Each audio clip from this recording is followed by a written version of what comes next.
Hello friends, எல்லோரும் எப்படி இருக்கீங்க? இன்றைக்கி என்ன ரெசிபி பார்க்க போகிறோன்னா ஃபிஷ் ஃப்ரை ரெசிபி தாங்க பார்க்க போகிறோம். தவா ஃப்ரைங்க. நான் அதுக்கு சால்மன் ஃபிஷ் தான் எடுத்திருக்கேன். நீங்கள் எந்த ஃபிஷ் வேணாலும் எடுத்துக்கலாம், உங்கள் விருப்பம் தான். நல்லா க்ளீன் பண்ணி மஞ்சத்தூள் போட்டு கழுவி எடுத்து வச்சுக்கோங்க. இதுக்கு ஒரு மசாலா ஒன்று வறுத்து அரைச்சி சேர்க்க போகிறோம். அந்த பவுடர் இதுதான் அந்த மேரினேஷனுக்கான பவுடருங்க. என்னன்னு பார்த்தீங்கன்னா 1/4 ஸ்பூன் சீரகம், 1/4 ஸ்பூன் சோம்பு, 1/2 டீஸ்பூனுக்கு மிளகு, 1/4 டீஸ்பூனுக்கு கடலைப்பருப்பு, உளுத்தம்பருப்பு, ஒரு கொத்து கருவேப்பிலை, அவ்வளோதான். இது எல்லாத்தையுமே மொறுன்னு வறுத்து ஆற வச்சு பவுட்ரு பண்ணி எடுத்து வச்சுக்கோங்க. இது கூட மஞ்சத்தூள் மிளகாத்தூளும் நம்ம மிக்ஸ் பண்ணி வச்சுக்க போகிறோம். கொஞ்சம் உப்பு சேர்த்து கலந்து வச்சுக்க போகிறோம். இப்போது ஃபிஷ்ஷு மேலே 2 பக்கமும் உப்பு லெமனை ஊற்றி நல்லா நம்ம மேரினேட் பண்ணி, இது ஒரு ஃபஸ்ட்டு மேரினேட் பண்ணி ஒரு 10 நிமிஷம் விட்டுருங்க. அதுக்கப்புறமா நம்ம வறுத்து அரைச்ச பொடி இருக்கும் பார்த்திங்களா, அதில் அப்படியே டேப் பண்ண போகிறோம்.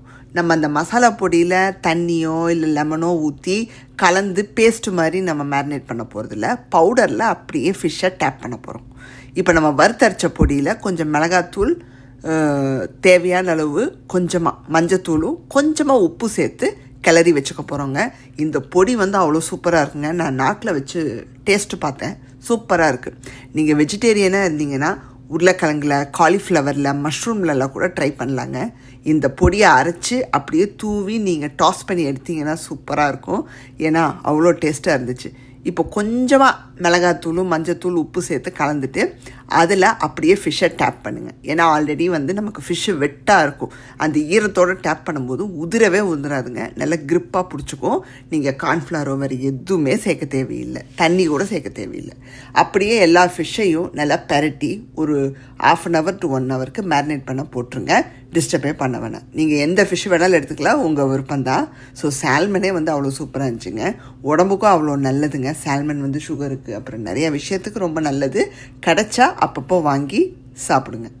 இப்போது கடாயில், தட் மீன்ஸ் நான் பார்த்திங்கன்னா தோசைக்கல் எடுத்து வச்சுருக்கேன், பழைய தோசைக்கல். இதில் எப்போவுமே ஃபிஷ் ஃப்ரைக்குனே எடுத்து வச்சுருவேன் நான். ஸோ இந்த கல்லில் எண்ணெயை ஊற்றி இப்போது நம்ம ஃபிஷ்ஷை பொரிச்சு எடுக்க வேண்டியது தான். பொரிக்கும்போது அப்பப்போ மூடி போட்டு வச்சுருங்க. ஸோ தட் உங்களுக்கு தெரிக்காது அண்டு நெடி வீடு சுற்றி உங்களுக்கு பரவாது. ஸோ தட் மூடி போட்டு ஒரு சைடு நல்லா ரோஸ்ட் ஆன பிறகு திருப்பி விட்டுக்கோங்க. இந்த மசாலா அந்தளவுக்கு உதிராதுங்க, லைட்டாக உதிர்ன மாதிரி கடாயில் தெரியும். பட் ஆனால் டேஸ்ட் டிஃப்ரெண்ட்டாக இருந்துச்சுங்க. இந்த மாதிரி நான் பண்ணது கிடையாது. சரி, இன்றைக்கி ட்ரை பண்ணி பார்க்கலாமேன்னு 2 பக்கமும் பொரித்து எடுத்தாச்சுங்க. சூப்பராக இருந்துச்சுங்க. இது நீங்கள் ரச சாதம், பருப்பு சாதம், சாம்பார் கூட இல்லை நீங்கள் தொட்டுக்கிட்டிங்கன்னா அற்புதமாக இருக்கும். இந்த மாதிரி ஒரு மேரினேஷன் பண்ணதில்லைன்னா கண்டிப்பாக ட்ரை பண்ணி பாருங்கள்.